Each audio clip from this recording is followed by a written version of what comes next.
Hello and welcome to the podcast today. Today's episode is going to be a little bit short, but I think that it is something important. So I know that a lot of people that listen to this podcast are genealogists, maybe even professional genealogists, or people that have been spending decades researching their family tree. And maybe you've spent all of this time researching your tree, building it out, and you still feel like something is missing.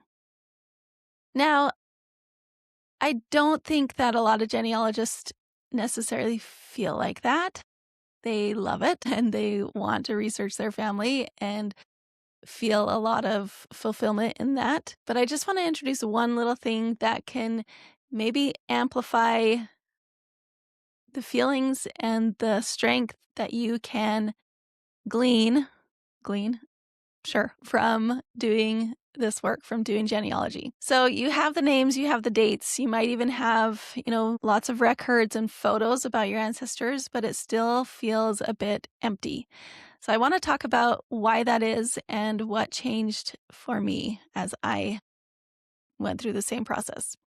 Because for a long time, I was doing genealogy the way that most people do, just building out my family tree, trying to find new people to add to my family tree, finding records, filling in gaps, fixing things, merging people, just getting it all cleaned up. And that is a valuable part. That's a really important part. But there came a point where I realized I didn't actually know these people. I didn't actually have a relationship with these people. And that realization came actually from when I did learn a lot about one ancestor. It kind of just naturally flowed into feeling strength and guidance from these ancestors. So when this shifted, I realized that this is something that everybody could feel, that through learning about our ancestors, learning about their lives, we can feel their power, their strength, and their wisdom. One of the first people that started with was with my great-grandfather, Berg Ellingson. I was kind of struggling in my life. Things were a little chaotic. You might have heard this story before. I know I've shared it a few times. But when we had our seventh child, I was doing online school to become a genealogist. So I was spending a lot of time learning about my ancestors, but I wasn't really researching my great-grandfather. But for some reason, I was rocking my baby to sleep, and I opened up my family tree app and just started reading about my great-grandpa. I already knew a bit about him, like he's been pretty well researched. I've learned about him as a child and things, but I didn't really look at what his life was like, or didn't really contemplate what his life was like. So his wife died when just shortly after she gave birth to their seventh child, who also passed away. She got an infection in the hospital. I guess there were several other women that also got the same infection and passed away. And he was left with 6 children. My grandfather was the youngest, and it was a hard time, I can assume, right? He did write in his journal about how hard it was, especially even later he wrote about it, and how he still thought about his wife. So as I read about him and I saw this picture of him smiling with a big smile, I thought it was actually as if he was saying to me, "We've got this, and I'm here to help." So I felt like in my life right then, he understood a bit of my struggle and he was there to help however he could.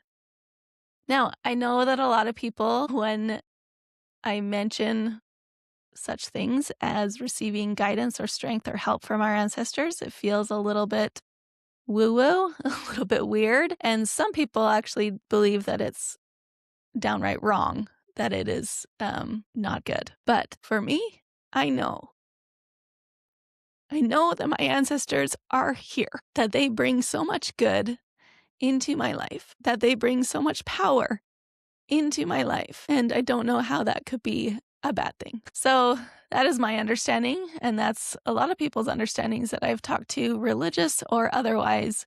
They feel the strength and the guidance of their ancestors. So if you feel that too, if you want to explore that too, I'm going to invite you to something at the end if you haven't heard about it yet. But I first want to talk a bit more about this. So with my great-grandpa, Berg Ellingson, after learning about his life, after thinking about what his life was like, then I was able to think, what strengths did he have? What wisdom does he have that can help me in my life today? And I felt that. I felt his strength. I felt his wisdom. I felt his support. A few years ago, for one of the courses that I taught, I explored the life of his wife, my great-grandmother, Mary Hall. She was born in Utah. She came up to Alberta, Canada after her mother passed away with her father and older siblings and younger siblings, all of her siblings. They came up to Alberta, Canada, settled here, and I learned about her life. And I learned about little surprising details that I didn't know, like that she played on one of the first girls' basketball teams here in southern Alberta, and saw pictures of her with her friends in their basketball uniforms. And it was really fun to learn more about her, to learn about what she was like. There was some biographical information that her family had recorded, things like that she would pick out her kids' clothes before they went to bed so that they would have it all lined up for school the next day. Little details that helped me know that she really loved and cared for her children. So when I learned about her, and I learned that the ways that she mothered, that she cared for her children, that gave me strength being a mother as well,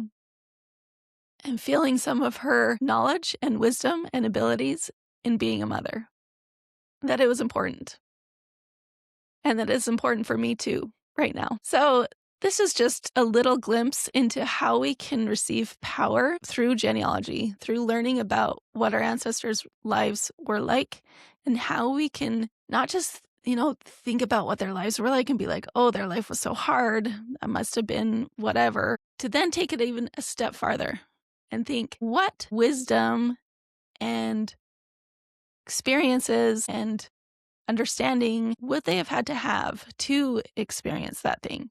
So maybe they went through a world war.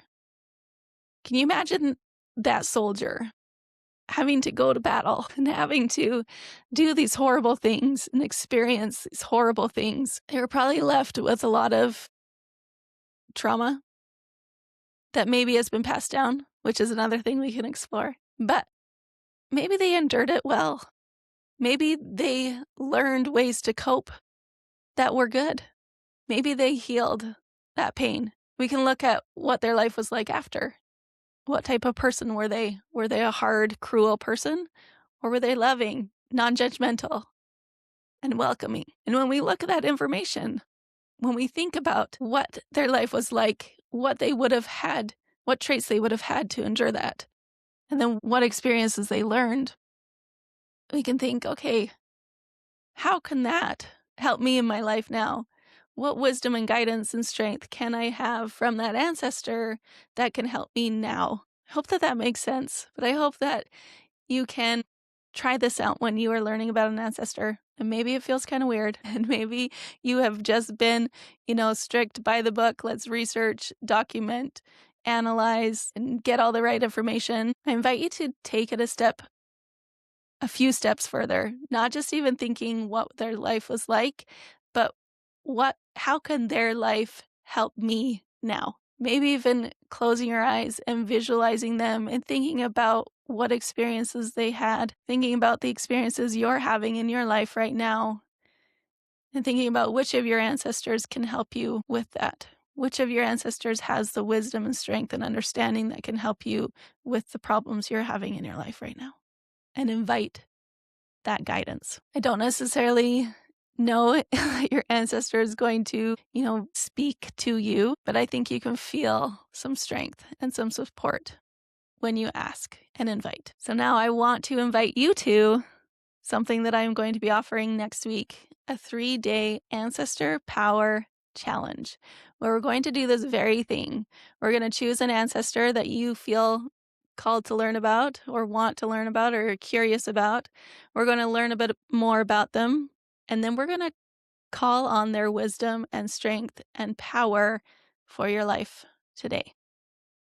This is for you if you have done no genealogy whatsoever ever, or if you've been doing genealogy for decades. I invite you to this 3-day free challenge next week. Now, what it entails, you're going to get a video each day with a worksheet that you can complete each day to your inbox. I also have a Facebook group that We can share what we find in there. We can ask questions and we can support each other and celebrate each other. But you don't have to be in the Facebook group to participate. So you can sign up to get that sent to your inbox. You can get those 3 days of short little lessons and challenges. And then we're going to have a live sharing circle on Thursday, April 2nd at 7 p.m. Mountain Time, where we're going to share. I'm going to invite people to share what they experienced through those 3 days. And then I'm going to invite you into a new program that I'm going to be teaching. There's a limited number of spots. So if you want to go further with this, if you really want to look into the life of an ancestor and really understand who they were, and I'll show you my method for how I do that with clients, you'll want to make sure you're there for that live sharing circle on Thursday next week. So if you want to sign up, you can go to knowyourancestors.co/power challenge, all one word. I will put the link in the show notes. But I would love to have you come. I would love to have you invite your friends and family, anybody that you know would be interested in just having a little bit of a boost, a little bit of a challenge to connect with one of your ancestors and invite their wisdom and power into your life today. Sign up for the challenge. I would love to see you there, and we will see you next week.